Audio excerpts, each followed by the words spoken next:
faut bien penser que le château de Levau est en quelque sorte une sorte de miroir des jardins.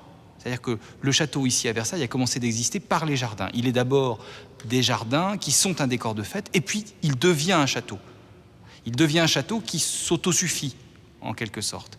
Et en fait, le château est d'abord conçu par Levau comme un balcon sur les jardins. On est ici dans un lieu qui va garder de son premier effet de balcon sur les jardins, en fait, peut-être son parti architectural, c'est-à-dire 17 fenêtres, hautes arcades cintrées, que Mansart va agrandir par rapport, justement à cause de la galerie, va agrandir par rapport au parti initial de Levau, et en face, l'idée de génie, répondant aux fenêtres, ces grands miroirs, qui sont un luxe absolument extraordinaire pour l'époque, et qui vont refléter les jardins.